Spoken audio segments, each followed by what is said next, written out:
8 பிப்ரவரி 2026 ஆண்டின் பொதுக்காலம் 5ஆம் ஞாயிறின் நற்செய்தி வாசகம். மத்திய எழுதிய தூய நற்செய்தியிலிருந்து வாசகம். ஆண்டவரை மாட்சி உமக்கு. அதிகாரம் 5, இறை வசனங்கள் 13-16 முடியும். அக்காலத்தில் இயேசு தம் சீடரை நோக்கி கூறியது: நீங்கள் மண் உலகிற்கு உப்பாய் இருக்கிறீர்கள். உப்பு ஓப்பற்று போனால் எதை கொண்டு அதை ஓர்ப்புள்ளதாக்க முடியும்?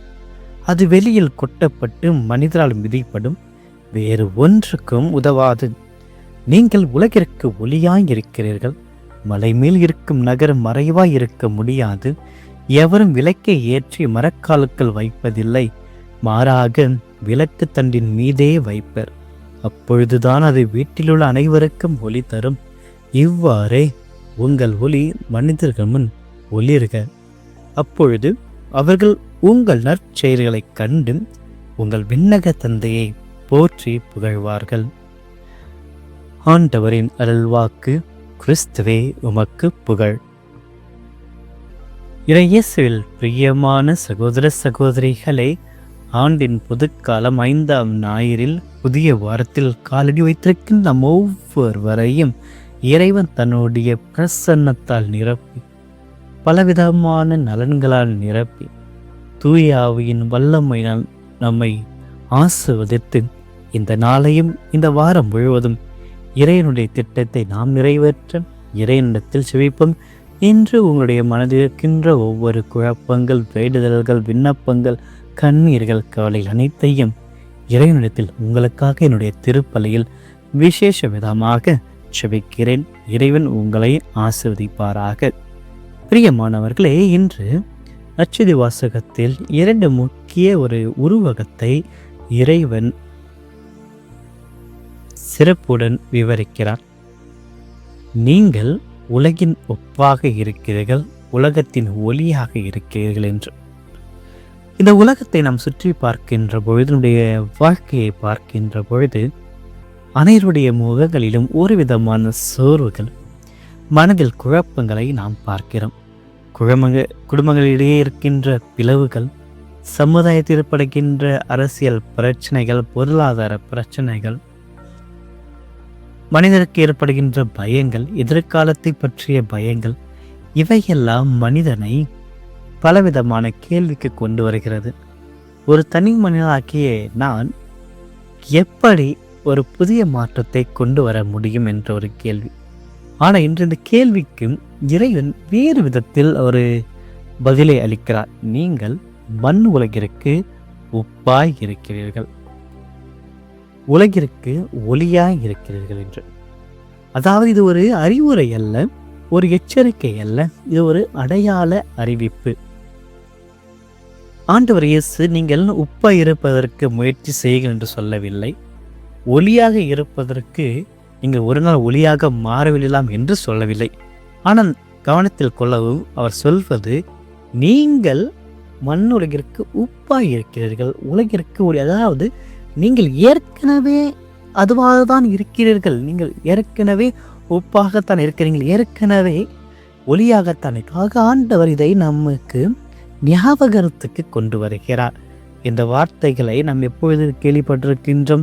சென்ற வாரங்களில் தன்னுடைய மனைப்பொழிவின் மூலமாக ஏழை மனமுடைய, இரக்கமுள்ள, அமைதியுடைய, ஒரு நீதி காரணமாக துன்புறுத்தப்படுகிற அனைவருமே ஆண்டவருடைய பிள்ளைகள், அவருடைய இறையாட்சிக்கு உரியவர் என்று குறிப்பிடுகிறார்.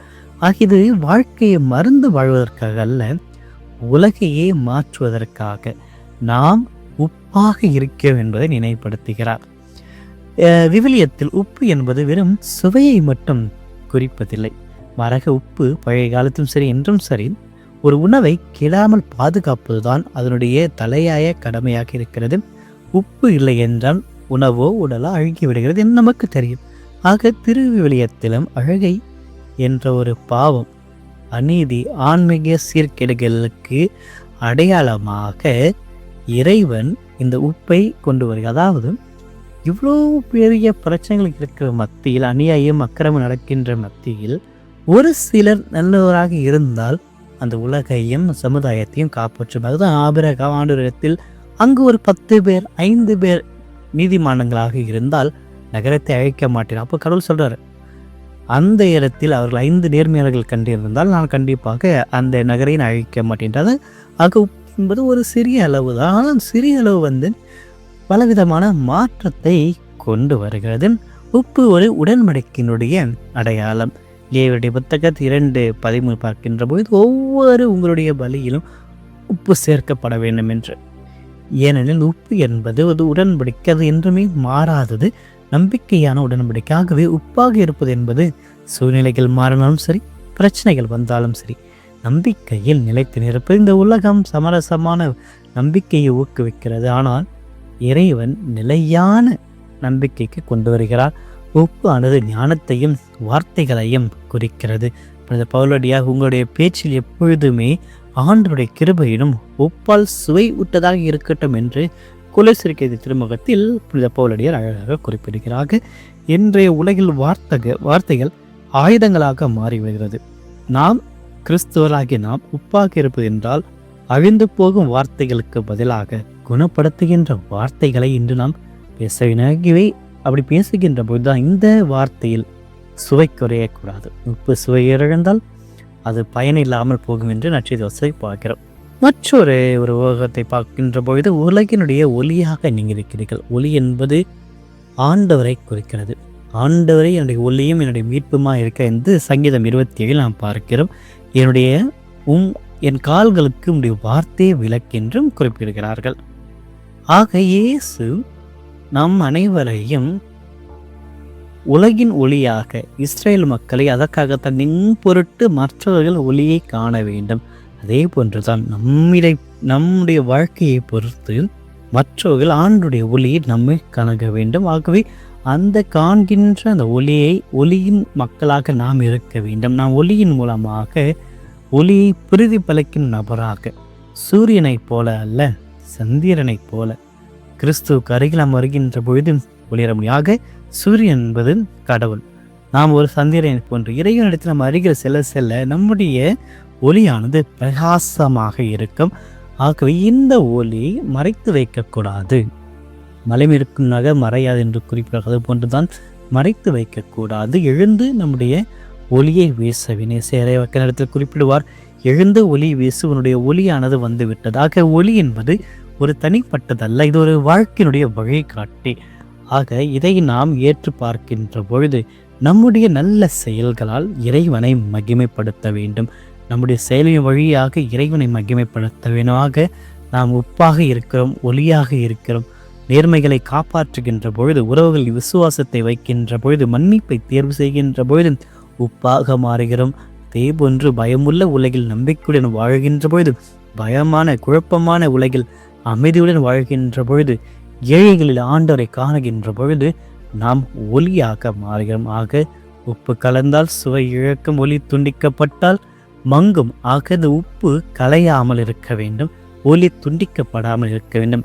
ஆண்டவரை விட்டு நாம் விலகாமல் இருக்க வேண்டும். என்னை விட்டு உங்களால் ஒன்றும் செய்ய முடியும் என்று கூறிய ஆண்டவரை நம்ப வேண்டும். ஆக இன்று கடவுள் நம் ஒவ்வொருவரையும் ஒரு பரிபூரணமான நபர்களாக இருக்க வேண்டும் என்று அழைக்கவில்லை, மாறாக நம்பிக்கை உள்ள நபராக நீங்களேதான் ஒளியாக இருக்க, நீங்களே தான் உப்பாக இருக்காக இந்த உப்பு சாரம் இல்லாமல் போகாமல் பார்த்து கொள்ள வேண்டும். இந்த சாரம் இருக்க தான் உப்பு மதிக்கப்படும்.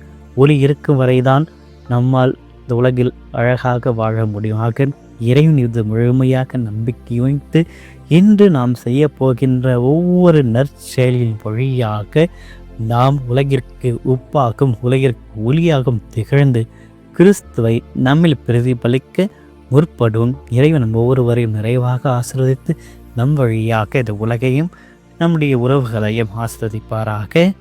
ஆமென். மன்றாடுவோமாக. என்றும் வாழும் எல்லாமல்ல இறைவா, இந்த காலை பொழுது இந்த புதிய அழகான ஒரு நாளை அளித்தமைக்காக உம்மை போற்றுகிறோம், உம்மை புகழ்கிறோம், உம்மை வாழ்த்துகிறோம், உமக்கு நன்றி கூறுகிறோம். பரப்புல மகிமையினால் அதிசயத்தில் எங்கள் வாழ்க்கையை உருவாக்கினரே, எங்களை உண்டாக்கினரே. உமக்காக எப்பொழுதுமே நாங்கள் வாழ, உம்மில் விசுவாசம் கொள்ள எங்கள் அனைவரையும் இன்று ஆசீர்வதித்தருளும் ஆண்டவரே. இன்றைய புதிய நாளுக்காக, இந்த புதிய வாரத்திற்காக நாங்கள் மனமார்ந்த விதத்தில் நன்றியை கூறுகிறோம். உயிரையும் நம்பிக்கையும் மீண்டும் எங்களுடைய வாழ்க்கையில் நாங்கள் புதுப்பித்து வாழ்ந்திட எங்களுக்கு ஒரு வாய்ப்பை அளித்தரலாம். இந்த நாள் முழுவதும் எங்களுடைய வாழ்க்கையை நாங்கள் பார்க்கின்ற பொழுது உலகில் பலவிதமான குழப்பத்துடன் பயத்துடன் நிறைந்த வேலையில் நாங்கள் வாழ்ந்து கொண்டிருக்கிறோம். இந்த உலகை பார்த்து பயப்படுகிறோம், எதிர்காலத்தை பார்த்து பயப்படுகிறோம், எதிர் வருகின்ற பிரச்சனைகளை பார்த்து பயப்படுகிறோம். ஆண்டவரே, இவை அனைத்துமே எங்களுடைய வாழ்க்கையை மங்க செய்கிறது, சுவையில்லாமல் ஆக்குகிறது. ஆகவே நீர் எவ்வாறு நற்செய்தி வழியாக நீங்கள் மண்ணுலகிற்கு உப்பாயிருக்கிறீர்கள், உலகிற்கு ஒளியாக்க வேண்டிய மீண்டும் எங்களை அந்த ஒரு வாழ்க்கைக்கு புதுப்பித்தீரே, அதற்காக மக்கள் நன்றி கூறுகிறோம். ஆண்டு இந்த வாரம் முழுவதும் நாங்கள் உப்பாக மாற, ஒளியாக வாழ்ந்திட எங்களை ஆசீர்வதித்தலும். நல்லதை அழுக விடாமல் காக்கும் உப்பாக, நேர்மையை தேர்வு செய்கின்ற உப்பாக, விளைவுகளை தணிக்கும் உப்பாக, மன்னிப்பையும் கருணையும் சுவையூட்டுகின்ற உப்பாக எங்களை உருவாக்கிடலாம். ஆண்டவரே, என்று நாங்கள் பேசுகின்ற ஒவ்வொரு வார்த்தைகளும் காயப்படுத்தாமல் குணப்படுத்துகின்ற வார்த்தைகளாக, எங்களுடைய ஒவ்வொரு செயல்களும் உயிரை காக்கின்ற ஒரு செயலாக, எங்களுடைய நம்பிக்கை சூழ்நிலைகளால் கலக்கப்படாமல் நிலையான விதத்தில் என்றுமே உம்மை சார்ந்ததாக இருக்க எங்களை ஆசீர்வதித்தல்லும். ஆண்டவரே, இந்த புதிய வார்த்தை எங்களை ஒளியாக மாற்றும். ஆண்டவரே, இருளும் குழப்பம் இருந்த இடங்களில் நம்பிக்கையின் ஒளியாக நாங்கள் மாறிட, பயத்தால் மூடப்பட்ட மனங்களில் அமைதியின் ஒளியாக நாங்கள் வாழ்ந்திட, தனிமையில் துன்பத்தில் உள்ளவர்களுக்கு உமது அன்பின் ஒளியாக எங்களை பயன்படுத்திட இறைவாமாய் பார்த்து ஜெபிக்கிற எங்களை ஆசீர்வதித்தல். நாங்கள் ஒளிர வேண்டும் என்பதற்காக அல்ல, உம்மை நாங்கள் மகிமைப்படுத்த இன்று எங்களுடைய வாழ்க்கையை ஒளியாக மாற்றிடலாம். ஆண்டோரை, நாங்கள் ஒப்பின் சுவை இழக்காதபடி எங்களை உம்மோடு இணைத்தரலும். நாங்கள் ஒளி மங்காதபடி உம்மிடத்தில் நிலையாக இருக்க எங்களுக்கு கிருபை புரிந்தரலும். ஆண்டவரே, நாங்கள் இறைவனில் நிலைத்து நிற்க எங்களுடைய ஒவ்வொரு நற்கருணை கொண்டாட்டத்திலும் வலிமை பெற்றிட, நற்கருணை ஆராதனையும் வலிமைப்படுத்தி ஒவ்வொருவரும் நாங்கள் ஜெபிக்கின்ற பொழுது பலவிதமான மனமாற்றத்தை நாங்கள் தினமும் வளர்ந்திட இந்த வாரம் முழுவதும் எங்களை ஆசீர்வதித்து வழிநடத்தியலும்.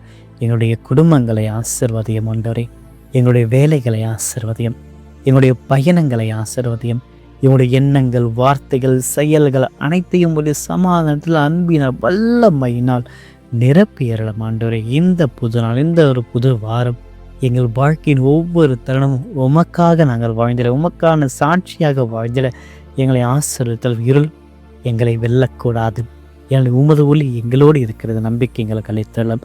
ஆண்டவரே, அனைத்து மன்றாட்டுக்களையும் இன்னும் எங்கள் மனதிருக்கின்ற ஒவ்வொரு மன்றாட்டுக்களையும் எங்களிடத்தில் ஜெபிக்க சொல்லியிருக்கின்ற ஒவ்வொரு பிள்ளைகளுடைய மன்றாட்டுகளையும் ஒன்றாக இணைத்து உடைய பாதத்தில் வைத்து ஜெபிக்கிறோம். ஒவ்வொன்றாகும் திருக்கரத்தால் ஆசீர்வதித்து உடைய கருணை கண்களால் திருப்பி எல்லா வேண்டுதல்களையும் நிறைவேற்றியறலாம். ஆண்டவரே, இவருடைய கண்ணீரை துடைத்தீரலும், இவருடைய கவலைகளை போக்கியலும், இவருடைய வாழ்க்கையை இன்பமானதாக பேச்சியானதாக மாறிய இந்த நாள் முழுவதும் ஒவ்வொரு சிறகு நிலையில் எங்களை பாதுகாத்திட, எங்களை பலப்படுத்தி ஆசீர்வதித்தரலும். இந்த மன்றாட்டுக்களை எல்லாம் எங்கள் ஆண்டவராகி கிறிஸ்து வழியாக பார்த்து ஜெபிக்கிறோம்.